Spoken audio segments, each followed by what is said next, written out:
और सुरुचि दो रानियां कैसी हैं? सुनीति वो है जिनकी अच्छी नीति हो, अच्छे विचार हो, अच्छी धारणा हो, और सुरुचि वो है जो अपनी रुचि के, अपनी मति के अनुसार जो है सारे काम करे। मन हुआ तो सब ठीक ठाक है, नहीं हुआ तो खुद क्रोध में रहेंगी और दूसरों को भी क्रोध दिलाएंगी। तो सुनीति और सुरुचि ये राजा उत्तानपाद की दो रानियां थीं। सुनीति के कोई पुत्र नहीं था, कोई संतान नहीं थी, लेकिन सुरुचि जो रानी थी वो बहुत ही सुंदर स्वरूप की थी, लोगों को आकर्षण करने वाली थी। अब जो है समय बीतता है, यहाँ राजा उत्तानपाद कभी कभार जब युद्ध से लौटते तो सुनीति महारानी से मिलते, लेकिन समय बीता, ये सूचना महाराज को मिली कि सुनीति जो है आपकी रानी गर्भवती हैं, तो अधिक से अधिक ध्यान और समय जो है सुरुचि को देने लगे। अब जो है यहाँ सुनीति से मिलना भी बंद कर दिया। कभी कभार जब मिलने जाते थे या फिर कुशलता पूछने जाते थे तो वो भी उन्होंने बंद कर दिया। समय बीता, यहाँ सुरुचि गर्भवती हुई और वहाँ सुनीति भी गर्भवती हुई, जिस कारण राजा ने उनका परित्याग किया था। आज ये बात सुनकर बड़े प्रसन्न हुए कि बड़ी रानी सुनीति भी गर्भवती है। समय आया, दोनों के यहाँ पुत्र ने जन्म लिया। छोटी रानी सुरुचि के यहाँ पे उत्तम नाम के पुत्र हुए और बड़ी रानी सुनीति के यहाँ पर ध्रुव जी महाराज जी का प्राकट्य हुआ। और ये कथा बहुत ही शिक्षाप्रद है और सभी माताओं को विशेषकर इस कथा को श्रवण करना चाहिए और बड़े ध्यानपूर्वक इस कथा को जीवन में भी उतारना चाहिए। जब भी युद्ध से राजा लौटते थे तो वो सुनीति और सुरुचि रानियों से मिलते थे, लेकिन इस बार जब ध्रुव जी महाराज थोड़े बड़े हुए, 4 वर्ष की आयु हुए और अब युद्ध से जो जब लौटे तो सीधा सुरुचि के पास गए। सुरुचि के पास गए, कुशलता पूछी और पुत्र उत्तम को जो है बड़ा लाड़ प्यार करने लगे। ध्रुव जी महाराज जी को पता चला पिताजी जो हैं युद्ध से लौट आए हैं, तो राजमहल में गए। राजमहल में जाकर जो है पिता से मिलने गए तो वहाँ जब देखा कि पुत्र उत्तम, छोटे भैया जो है उत्तम जो है पिताजी की गोद में बैठे हुए हैं। ध्रुव जी के महाराज में मन में इच्छा प्रकट हुई। ध्रुव जी महाराज जी के मन में जब इच्छा प्रकट हुई तो पुत्र ध्रुव जी आज अपनी माता के बिना उपदेश के, बिना आदेश के ही पिता की गोद में जाकर बैठ गए।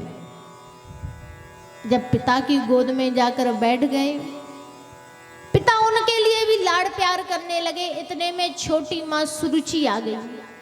सुरुचि ने देखा कि जिसका मुझे भय है, लगता है आज वो भय सत्य में बदल जाएगा।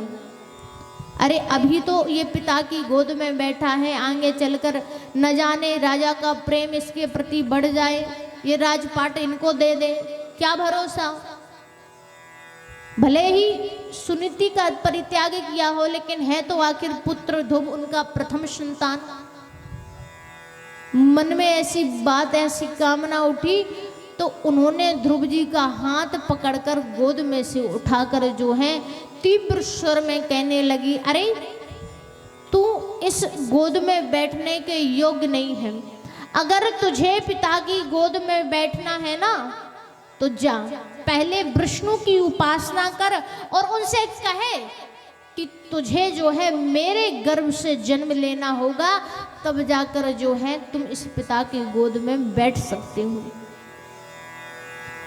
सुरुचि के कटुक वचन सुनकर आज ध्रुव जी महाराज रोते रोते माँ सुनीति के पास गए, सारा वृत्तांत बताया। कहती हैं छोटी माँ कि मुझे अगर पिता की गोद में बैठना है तो मुझे छोटी माँ के गर्भ से ही जन्म लेना होगा, तभी मैं पिता की गोद में बैठ सकता हूँ। अब यहाँ पर माता ने इतने वचन सुने और बड़े ही सुंदर भाव में उत्तर दिया कि पुत्र ध्रुव, अरे माता ने सत्य ही कहा है, अगर पिता की गोद में बैठना है तो तुम्हें परमात्मा की भक्ति तो करनी ही चाहिए। लेकिन पुत्र, तुम्हारी छोटी माँ सुरुचि ने एक बात गलत कह दी, वो बस इतनी सी है कि अगर तुम्हें पिता की गोद में बैठना है तो तुम्हें जब नारायण की उपासना करना है तो उस समय तुम्हें नारायण से पिता की गोद में बैठने की इच्छा प्रकट नहीं करनी है, तुम्हें उस परम पिता की गोद में बैठने की इच्छा प्रकट करनी है जो जगतपति है, जगदीश्वर है। आज माँ सुनीति ने अपने पुत्र को बड़े प्रेम से उत्तर दिया, बोले मैया, ये नारायण की उपासना करने के लिए क्या करना चाहिए और क्या किया जाता है? बोले कुछ नहीं किया जाता है। बोले कब समय आता है नारायण की उपासना का? बोले इसका तो कोई समय है ही नहीं। ध्रुव जी महाराज प्रश्न कर रहे हैं और सुनीति माँ उत्तर दे रही हैं। बोले तो कब की जाती है? बोले जब समय आपको उचित लगे कि अब आप आराधना करने के लिए तत्पर्य है, तब से जो है आराधना करना, जब करना तब करना प्रारंभ कर दो। बोले जब तब करने के लिए क्या किया जाता है? बोले वन में जाओ जहाँ एकांतवास हो, और एकांतवास में जो है भगवान नारायण का जो है उच्चारण करो, उनकी तपस्या करो। बोले मैया तपस्या करने से होता क्या है? मैया कहती है तपस्या करने से नारायण के दर्शन होते हैं। जब नारायण के दर्शन होंगे तो नारायण प्रसन्न होंगे, जब नारायण प्रसन्न हो जाएंगे तो तुम उनसे कुछ मांगना। बोले अच्छा, तो मैया क्या अभी से ही भक्ति करना चालू कर दूं? मैया ने प्रेम में कह दिया, हाँ तू तो अभी से जाकर वन में रहने लगे। रात्रि का समय हुआ, सुनीति माँ जो है ध्रुव जी महाराज को सुला करके खुद सो गई, और यहाँ पर ध्रुव जी महाराज जी को जो है अर्धरात्रि में स्वप्न आया कि कोई मुझे पुकार रहा है, कोई मुझे कह रहा है कि तुम इस भक्ति मार्ग के लिए, जब इस भक्ति मार्ग को अपनाना चाहते हो ना, तो अभी से जो है तुम भगवान को पाना प्रारंभ कर दो। क्या था? ध्रुव जी महाराज जो है माता को बिना बताए ही जब जाने लगे, जैसे ही दरवाजा खोला तो सुनीति माँ की आंख खुल गई। मैया ने कहा पुत्र कहाँ जा रहे हो? तो ध्रुव जी महाराज कहते हैं कि मैया आपने कहा था ना कि मुझे नारायण की भक्ति करनी चाहिए, मुझे उस परम पिता की गोद में बैठना चाहिए, तो मैया मैं नारायण को ढूंढने जा रहा हूँ, उनकी उपासना करने जा रहा हूँ, उनका संकीर्तन करने जा रहा हूँ, तो क्या आप मुझे जाने की आज्ञा देंगी? बोले हाँ जाओ पुत्र, और जाकर के प्रभु के दर्शन की इच्छा जो तुम्हारे मन में चल रही है वो उस इच्छा को तुम पूर्ण करो। और मेरा कहना नहीं है, मेरा मानना नहीं है, मैं अवश्य जानती हूँ कि एक दिन तुम्हें नारायण के दर्शन अवश्य होंगे। क्या था? ध्रुव जी महाराज वन को गए, घनघोर वन में जो है पूरी ओर आज नारायण नारायण को देख रहे हैं कि आखिर कहीं नारायण मिल जाए। छोटी सी शिशु अवस्था है, 4 वर्ष का बालक है, ढंग से बोलना भी नहीं जानता व्यक्ति। उस अवस्था में ध्रुव जी महाराज जो हैं आज वन को चले गए भगवान के दर्शन की प्रतीक्षा में। उस समय मार्ग हेतु जो है आज वहां पर नारद जी आए। नारद जी ने पूछा भैया तुम कौन हो? बोले मैं उत्तानपाद नाम के राजा का पुत्र ध्रुव हूँ, मेरी माता सुनीति है। बोले यहाँ कैसे? बोले मेरी मैया ने मुझे भेजा है नारायण की भक्ति करने के लिए, और कहा है मुझसे कि तुम्हें नारायण के दर्शन होंगे। बोले नारायण के दर्शन करना कोई खेल है क्या? कोई रसगुल्ला है क्या? बना लो, पैकेट का सामान लाओ और बना लो, बनाकर चाशनी में डाल लो और खा लो और आनंद लो। बोले नहीं, आप जानते नहीं हैं, मेरी माता जो कहती है ना वो सत्य कहती है, मेरी माता कभी झूठ नहीं बोलती है, और अगर मेरी माँ ने मुझसे कुछ कहा है तो सोच विचार करके सत्य ही कहा होगा कि मुझे नारायण के दर्शन होंगे। बोले अच्छा ऐसी बात है। बोले क्या तुम्हारा ये प्रण अटल है? बोले हाँ प्रण तो अटल है। जाएंगे तो नारायण के दर्शन करके ही जाएंगे। बोले नारायण के दर्शन ऐसे नहीं होते हैं, पहले तपस्या करनी पड़ती है। बोले तपस्या करने के लिए क्या करना पड़ता है?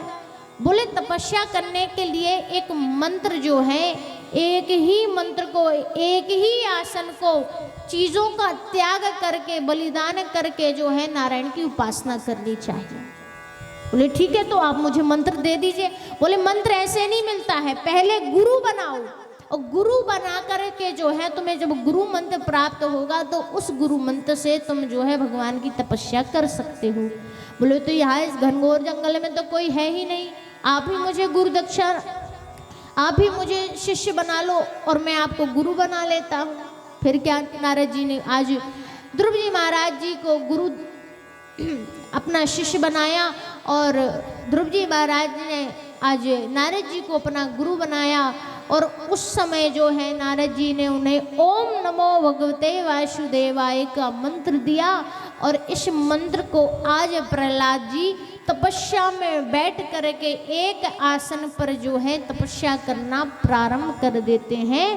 बोले कृष्ण कन्हैया लाल की।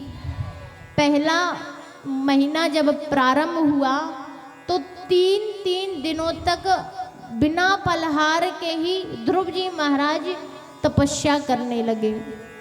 3 दिन बीत जाएं, 3 दिन बीतने के बाद फलहार करें। इसके उपरांत जब दूसरा महीना आया तो जो है उन्होंने 6 दिनों तक फलहार का त्याग करके बेलपत्री का सेवन किया। फिर तीसरा महीना आया तो तीसरे महीने में जो है 9 दिनों तक उन्होंने मात्र जो है जल का सेवन किया। जब चौथा महीना बीता तो चौथे महीने में 12 दिन केवल वायु का सेवन किया, और जब 5वां दिन आया तो उन्होंने वायु का त्याग करके जो है एक अंगूठे पर जो है आसन लगाकर तपस्या करना प्रारंभ की। उनके अंगूठे की तपस्या का इतना भार हुआ कि पृथ्वी झुकने लगी। चारों ओर जो है वायु चारों तरफ से जब वो खींचने लगे, देवता दौड़े दौड़े भगवान के पास गए कि ऐसा कौन सा भक्त है, ऐसा कौन सा मार्गदर्शन बता दिया जो पूरे ब्रह्मांड की वायु को अपनी ओर आकर्षित कर रहा है, और ऐसा कैसा बालक है कि जो आपकी भक्ति में इतना लीन है कि उसे ये भी ज्ञात नहीं है कि उसके अंगूठे के भार से पृथ्वी झुक रही है। आप जाइए, भक्त आपकी प्रतीक्षा में जो है बैठे हुए हैं। आज जो है देवताओं की बात सुनकर नारायण प्रकट हुए, श्री हरि प्रकट हुए। आज साक्षात नारायण के दर्शन करके जो है ध्रुव जी महाराज प्रसन्न हुए।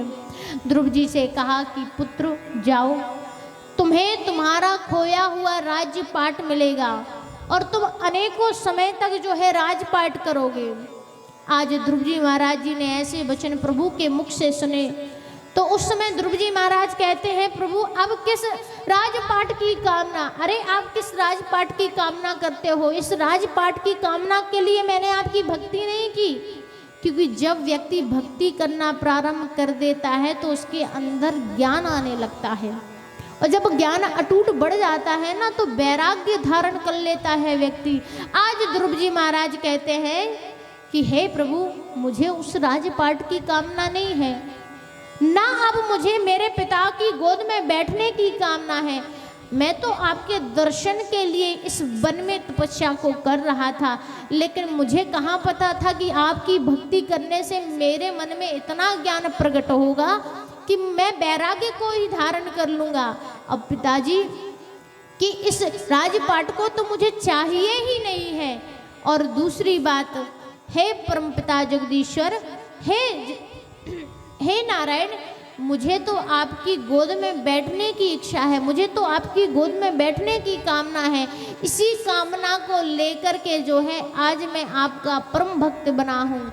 आज जो है ध्रुव जी महाराज जी के पावन वचन सुनकर आज ध्रुव जी महाराज जी को उन परमपिता नारायण जगदीश्वर की गोद में बैठने का सौभाग्य प्राप्त हुआ। लेकिन इन सभी बातों के पीछे, इस कथा के पीछे एक सुंदर जो है आपको उदाहरण मिलता है, सारांश प्राप्त होता है कि अगर एक माँ चाहे ना तो अपने पुत्र को भक्त बना दे, और अगर एक माँ चाहे ना तो अपने पुत्र को दैत्य भी बना दे। क्योंकि अगर माँ के ऐसे संस्कार हो कि जो सुनीति विचार करती हैं, जिनकी अच्छी नीति, अच्छे विचारधारा हो, तो समझ लीजिए कि संतान जो है भक्त है। जैसे वो संतान देखी ना, जिन जिन ने उस संतान को देखा होगा, वो भजन में ताली बजा रही थी, तो अब समझ लीजिए उस माँ के संस्कार कैसे होंगे, और उस माँ को जिन्होंने जन्मा है उनके माता पिता के संस्कार कैसे होंगे, जिनकी आज ऐसी संतान है। तो ऐसी संतान सभी की होनी चाहिए, लेकिन ऐसी संतान बनती नहीं है, बनानी पड़ती है। अगर माँ के सुनीति जैसे विचार हो, तो सभी माताओं से विचार है कि इस कथा को श्रवण करके जीवन में अपनाना और ध्यान रखना। इस कथा की शिक्षा को अपने जीवन में जब तुम अपना लोगे ना, तो तुम्हारे बुढ़ापे में जो है तुम्हारी संतान तुम्हारी खूब सेवा करेंगी। क्यों करेंगी? क्योंकि अगर तुम्हारे अच्छे विचार हैं, अच्छी नीति है, क्योंकि संतान वही सीखती है जो वो देखती है। जैसा आवरण होगा, जैसे संसार में व्यक्ति रहता है ना, आसपास देखता है क्या हो रहा है, झूठ झपाट हो रहा है, लड़ाई झगड़ा हो रहा है, कलह हो रहा है, एक दूसरे को मारा पीटा जा रहा है, एक दूसरे को गालियां दी जा रही हैं, तो संतान आगे चलकर वही सीखेगी। अगर तुमने दूसरे को गाली दी, पलट कर उसने गाली दी, वही बात जो है बालक देख रहा है, सुन रहा है, आगे चलकर वो यही करेगा, अन्यथा और कुछ नहीं कर पाएगा। और अगर उसी घर में सत्संग हो रहा है, भक्ति हो रही है, पूजा पाठ हो रही है, प्रेम की बोली बोली जा रही है, तो समझ लीजिए जो है माता के संस्कार, माता के विचार उनकी संतानों में आ रहे होते हैं। क्योंकि अगर माँ ने ममता लुटाई न होती, ये माँ का भाव है कि अगर माँ चाहे ना तो इस जगत के हर व्यक्ति को, हर संतान को आज ध्रुव जी महाराज जैसा भक्त, प्रहलाद जैसा जो है भक्त बना दे और भक्ति में रमा दे। अगर माँ ने ममता लुटाई न होती तो ममतामयी माँ कहाई न होती। ये माताओं के लिए है कि धन्य है ऐसी माँ जिन्होंने मुझे जन्म दिया है और जिन्होंने आगे चलकर ऐसे भक्तों को जन्म दिया है जो आगे चलकर जो है भगवान की हरि कथा में, राम कथा में अपना जीवन गुजार देते हैं। बोले कृष्ण कन्हैया लाल की, राधा रानी सरकार की। दुख लागी है माँ तेरी अखियाँ, दुख लागी है माँ तेरी अखियाँ, मेरे लिए तू जागी है माँ सारी सारी रतियाँ, मेरे लिए तू जागी है माँ सारी सारी रतियाँ। मेरी निंदिया पे अपनी निंदिया भी, मेरी निंदिया पे अपनी निंदिया भी तूने वारी है। ओ माँ, ओ माँ, ओ माँ,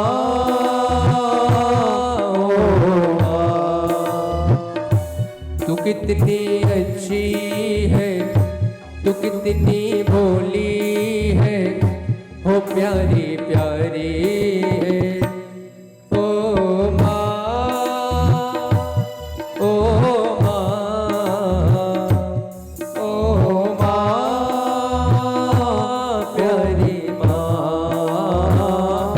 ये जो दुनिया है वन है कांटों का, ये जो दुनिया है वन है कांटों का, तू फुलवारी है। ओ माँ,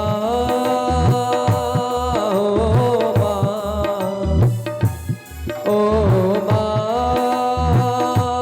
प्यारी माँ।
अपना नहीं तुझे सुख दुख कोई, अपना नहीं तुझे सुख दुख कोई। मैं मुस्काया वो मुस्काई, मैं रोया वो रोई। मैं मुस्काया वो मुस्काई, मैं रोया वो रोई। मेरी हंसने पे मेरे रोने पे, मेरे हंसने पे मेरे रोने पे तू बलिहारी है। ओ माँ, ओ माँ, ओ माँ, ओ माँ। तू कितनी अच्छी है, तू कितनी भोली है, प्यारी प्यारी है। ओ माँ, ओ माँ, ओ माँ, ओ माँ। ये जो दुनिया है बन है कांटों का, ये जो दुनिया है बन है कांटों का, तुम फुलवारी है। ओ माँ, ओ माँ, ओ माँ, ओ माँ। और मैया, सूरज कब दूर गगन से, चंदा कब दूर किरण से। सूरज कब दूर किरण से, चंदा कब दूर किरण से। खुशबू कब दूर पवन से, कब दूर बहार चवन से। हे बंधन तो प्यार का बंधन है, जन्मों का संगम है। हे बंधन तो प्यार का बंधन है, जन्मों का संगम है।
अरे खुशियों का दिन आया है, खुशियों का दिन आया है, खुशियों का दिन आया है, खुशियों का दिन आया है। माँ ने मुझे बुलाया है, माँ ने मुझे बुलाया है, ओ माँ ने मुझे बुलाया है, माँ ने मुझे बुलाया है। आज मेरी मैया ने मुझको बेटा कह के बुलाया है, आज मेरी मैया ने मुझको बेटा कह के बुलाया ओ है। माँ, ओ माँ, ओ माँ, सभी गाएं। ओ माँ, ओ माँ, हो माँ। माता अगर धरती है, माता अगर धरती है तो पिता आकाश, और आकाश में जब तक द्वार ना खुले, पिता उसका द्वार है, अगर द्वार ही नहीं खुलेगा तो आप अंदर प्रवेश नहीं कर पाओगे। तो जितना अपने आपकी लाइफ में, आपकी ज़िंदगी में माँ की अहमियत है, उतना ही पिता की भी है। तो एक बिटिया है और बिटिया अपने पिताजी के लिए 2 लाइन गा रही है, वो भी मैं इसी के साथ आपको सुना रहा हूँ। सात समुंदर पार से, सात समुंदर पार से, गुड़ियों के भाई